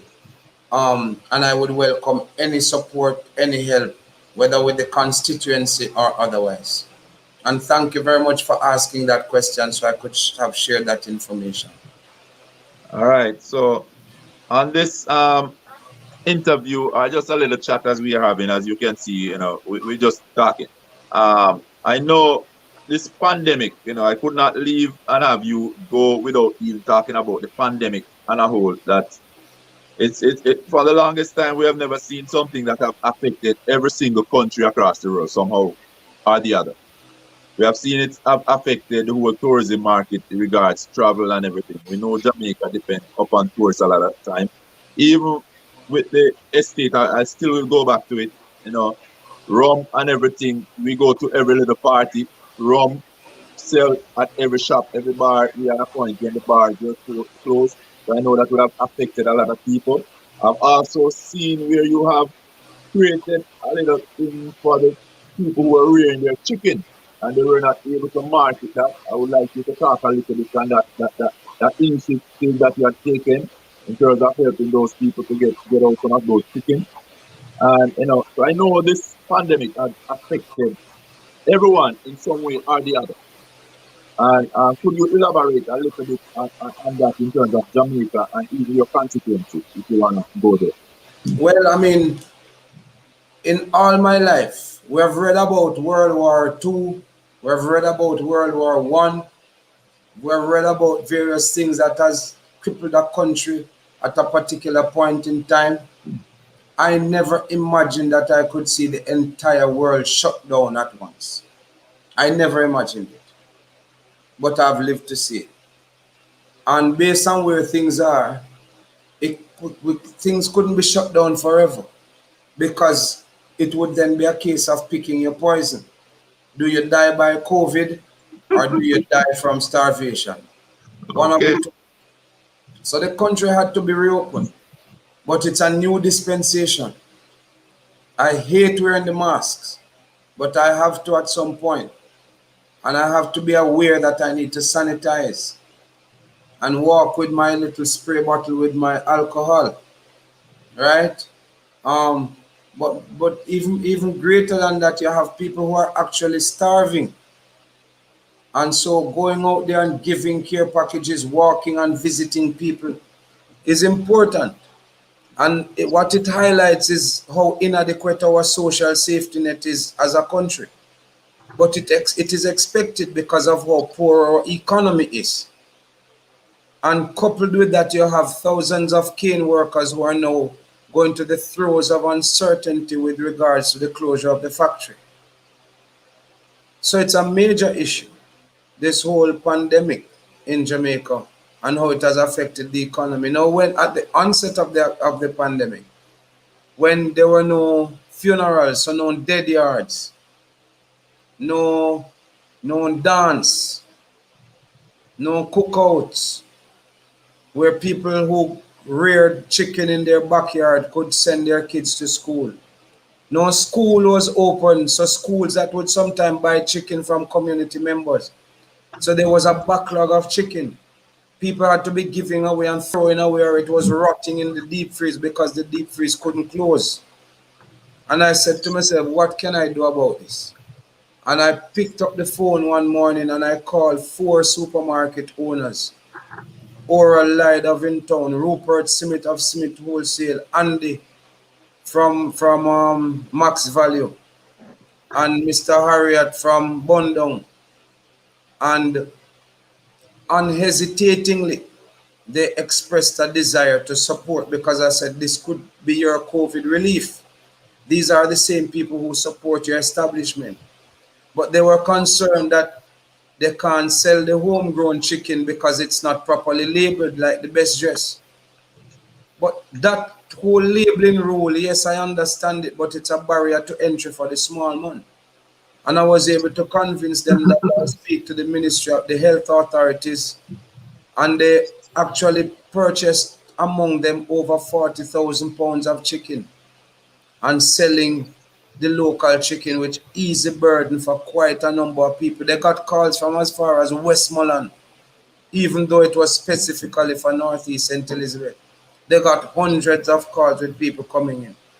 And it showed me that one of the things I probably need to look at when I become member of parliament, God's willing, is to establish a packing area where the small chicken farmers may be able to do their own labeling, have a standard labeling, maybe called homegrown chicken or whatever, so it can pass the Bureau of Standards test, so that they can sell their chicken not only in the corner shop but in the big supermarket, so that broilers and CB chicken don't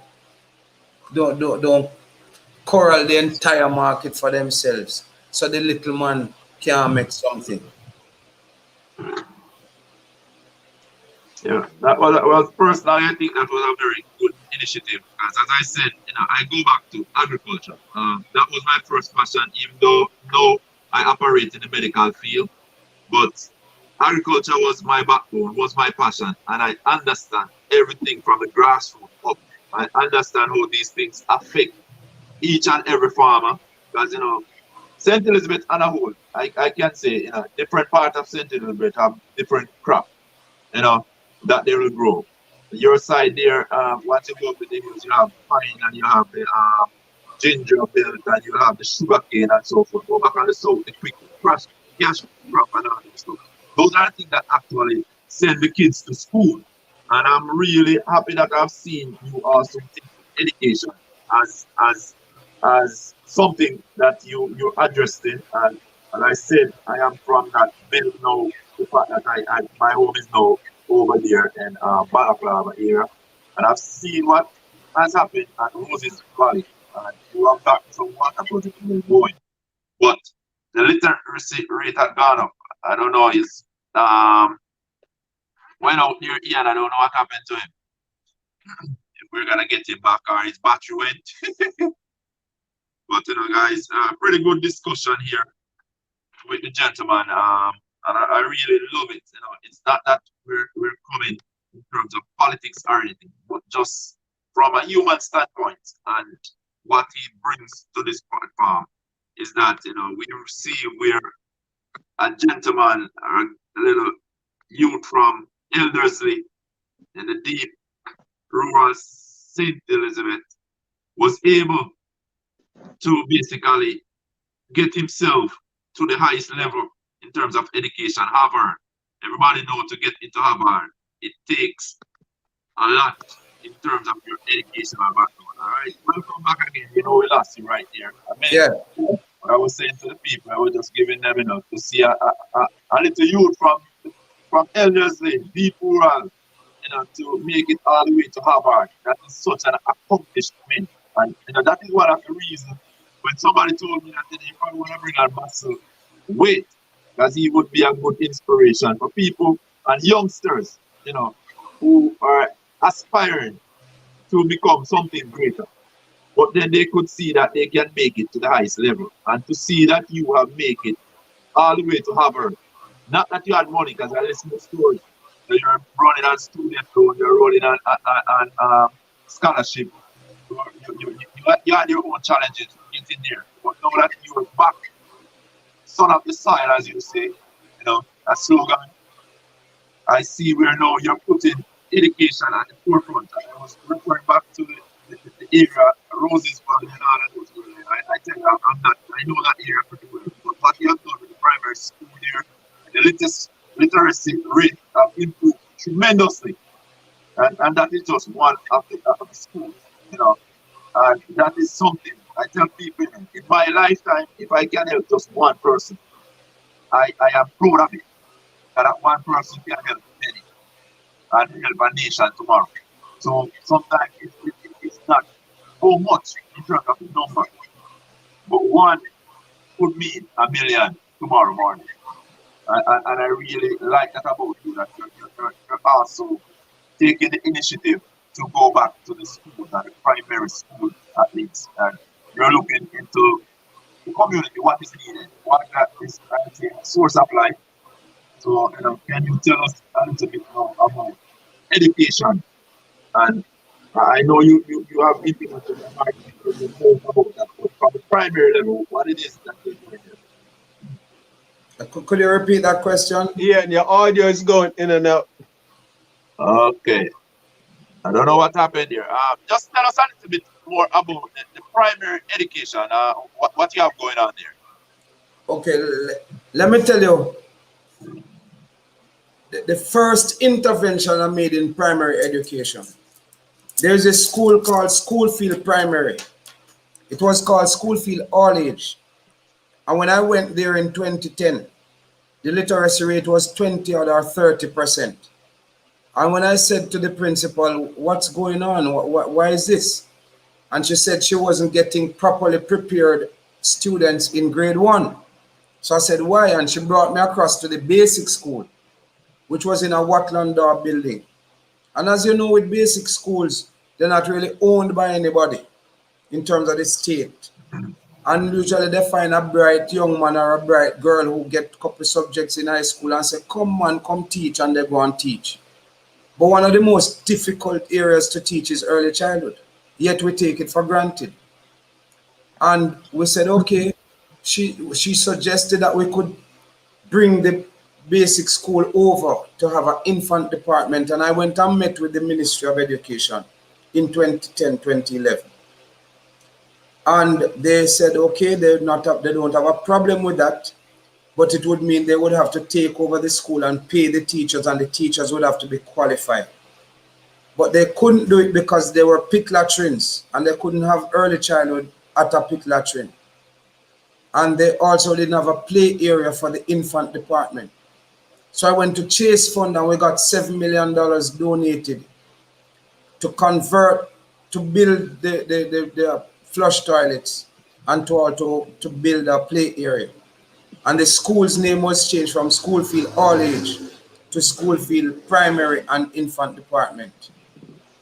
That school's literacy rate is now 100%. Wow. 100%. And also with proper leadership at the school.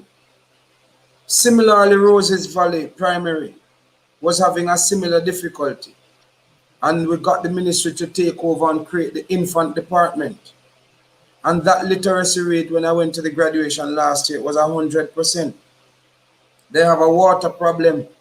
I got the tank fixed, the pump fixed by NWC. And that community has gotten water flowing in their pipes for the first time in nearly 10 years. And then I went to another agency to get them to build a tank so the school will never be out of water again. So a $7 million tank with a solar powered water pump and with gutters around the building is being installed. It's about 60-70% complete now. And I'm going to each school and looking for the intervention that is required. Whether it is access to the internet or access to computers, whether it is to ensure that the conduit from the basic schools, which is why one of the things in my platform is that I want all the basic schools to be certified, not just registered, but to be up to standard with the 12 standards of the early childhood curriculum. And I consider that to be a critical part of my work as Member of Parliament, should I become Member of Parliament. Because if you don't pay attention to education, you're not building for the future. Well said, Ian. You want to touch on anything else? We know we're about wrapping up. A good while here, but it was very informative, as you can see. Yep, I think as I said, was a good experience to learn about the Northeast St. Elizabeth area. We're happy about what you have done for STET, what you have done, and what you have in store. We're happy for your positive influence. Happy to see the new energy of someone that could that loves to go in the community and interact with the people. I believe I have a small video that we're going to show of some of the work that you did in the community. So let me go ahead and run that before we get to the ultimate question. Remembering this are the good old days, man. I remember my friend, wondering if they'll ever come back again. Especially when we are living in a present world that is saturated with so much problems and so many homes are broken. Golden years, man. I remember my friend. When them a go come back again. In the olden golden days, life was much better because the people them used to love them one another from both town and in the country area. Because them time there, the bond was much stronger and everyone was them brother and sister keeper. But it's like yesteryears and nowadays differ because the love disappear we used to bind us together. Me love Jamaica, me not sell out. Remember the days of manners and courtesy when you could have never disrespect the elderly, much less for think for y'all not tell them howdy. Remember when your grandparents used to tell we story about brother Tukuma, brother Nancy. Remember when we help each other in the community, give an helping hand and the hand was willingly. Remember when nobody never die violently, but nowadays at the order of the day in a society. We grandparents used to call we and tell we sit down. Words like love, share, care and respect we came from granny tongue. Me love Jamaica, me not sell out. When holidays were near, granny would have say come, go give this to Miss Mia Ezekiel and run. Tell them after when Christmas or Independence come. And for Easter, she never give no cheese and bun. Where she give us gift of food she read from her gum. And in return, she get all a bowl a run down. Them time there for help people, it was fun to see a job in the community well done. But nowadays, me no know where this Samaritan ton. Cause as you ask a favor, a man said dollars have to run. Under the tree with a glass of lemonade, jumping at the river when me ready for bed. No boy can't buy me out, me no foreign minded, no way compared to Jamaica. Granny used to be a bammy and pudding from bitter cassava. At the backyard kitchen where Pachi sit down and grate. Make a sham from her corn where she beat in a mortar. And them time there, my grandparents was stronger. I wonder if you realize how them used to live longer and a big respect used to go to the farmer because they never did a use no fertilizer but a be a radioactive genetic engineer food man have a swallow and I drink the most artificial flavor. I eat a give it pressure and I eat a give it sugar. I wonder if you don't realize I eat a give it cancer. The one that represent the citizens of Jamaica love. Jamaica. Represent for your band. Tune up hurricane and stop. From the time red jack, me no matter about tax man, still a hustle hard and a gone. Jamaican have the link to the link. They connect Canadian, American, England. Make sure say when they are foreign and a hustle, mama visit Western Union. At the good old days, man, I remember my friend. Wondering if they'll ever come back again. Golden years, man, I remember my Video bad still. All right, guys. Yeah, man, video bad. Alright, want to Just bring want- back those days, sir. We don't want us to Yeah, remember man. them, want them back. But you know, that song is actually my ringtone on my phone. Yeah? Yes, that song is my ringtone. Well, Richie Innocent, you know, I think he was at a deep place. But Yeah. What?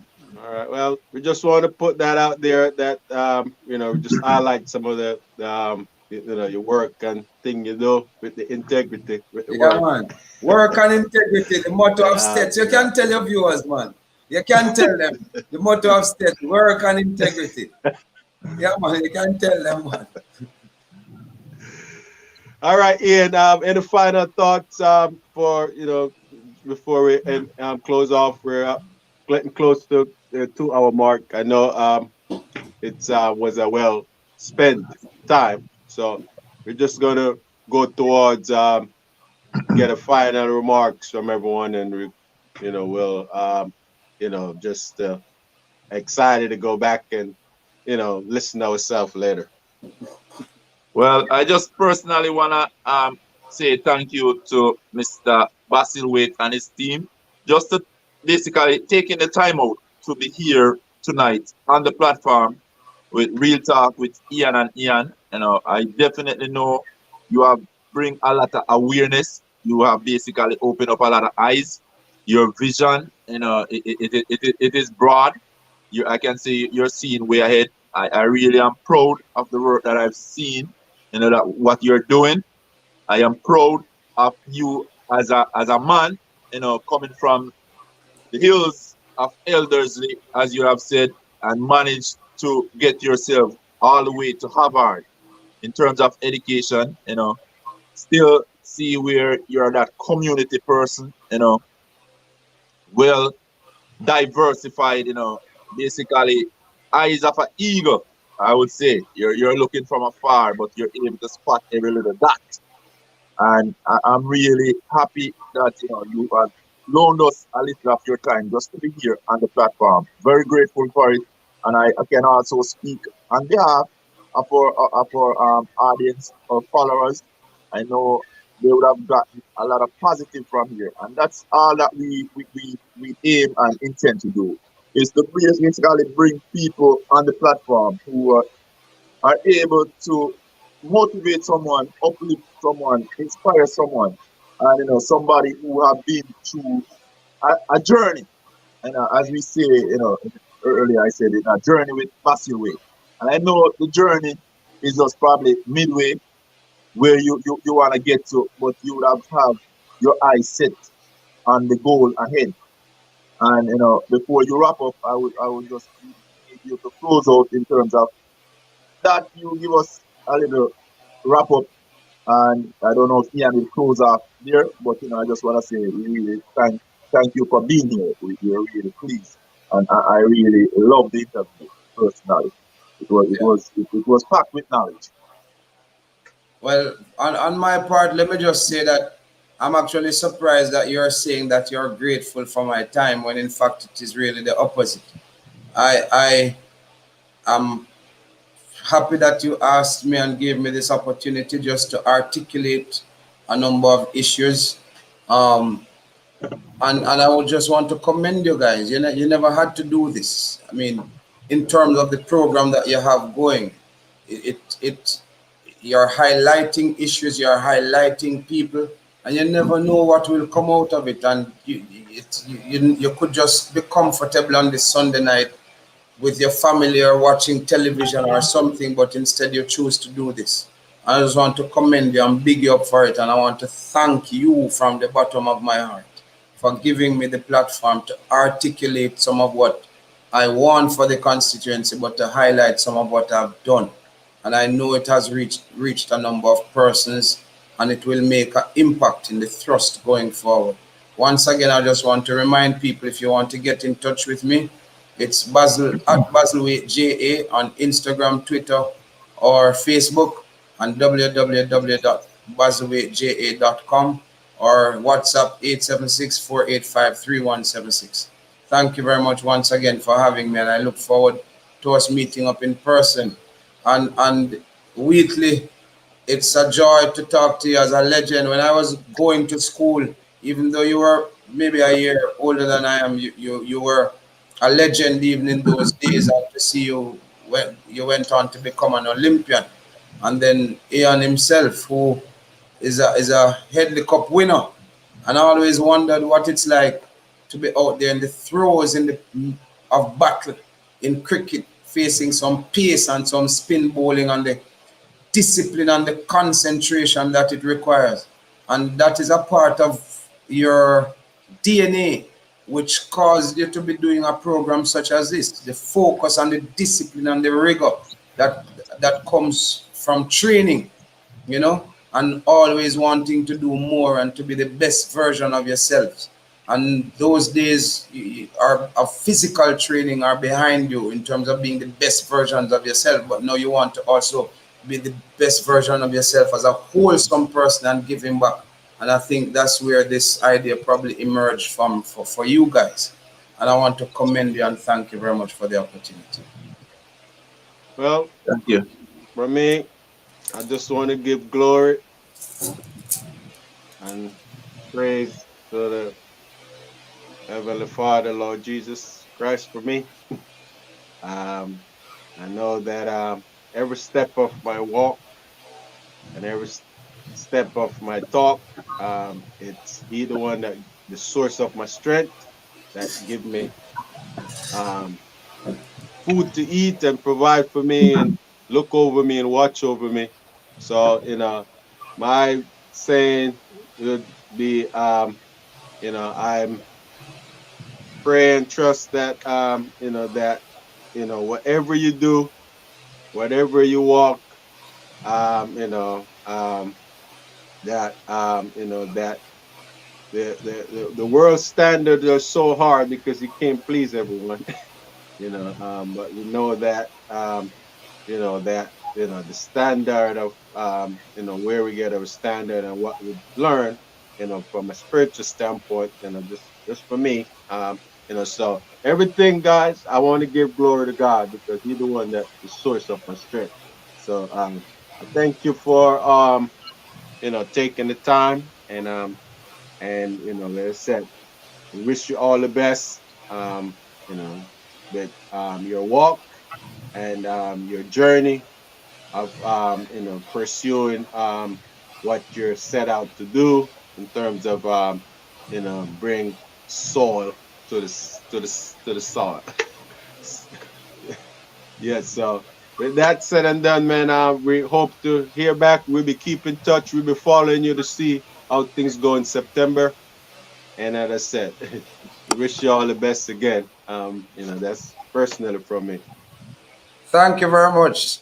Ian, remember next time you come to Jamaica, I'm going to take you to EOJ to get enumerated so you can vote for me next time. All right. Well, So, I that's one of the guess what? thing. I'm registering the constituency in St. James. I have my card is waiting for me to pick up. Okay, nice, All right. nice. Guess what? I What's am ahead happening of the now? game. I want to say this to you, Yeah, and probably for most of the people who are overseas, with this pandemic, and I know traveling become very hectic. I understand the whole quarantine. I said, boy, I'm not ready to come to Jamaica yet, yeah. because this quarantine thing, me not gonna work. Me that youth to love outdoor and love run around and move about. So what happened if this quarantine continues for a long time? And people, not everybody like that law and order in terms of staying indoor for these 14 days or the restriction is not everybody to work well with restriction. What happened if you're overseas? Can somebody mail in a ballot? That's what they're planning on doing up here. Well, you know, there are certain things that they're not trying Jamaica, you know, because Jamaicans can find a way to beat the loophole, to find a loophole. So I don't know. They probably hold up Royal Mail somewhere and change the ballots. So Okay. I don't think Jamaica is ready to go certain places quite yet. All right. Well, let's pray that this pandemic kind of give us a little leeway, because I really want to come home right now. I miss Jamaica. Okay, well, I'm sure you'll be able to be here sooner than later. All right, sir. Yeah, man. Peace and love. Thank you very much. Respect. Blessing. Respect. Thank you.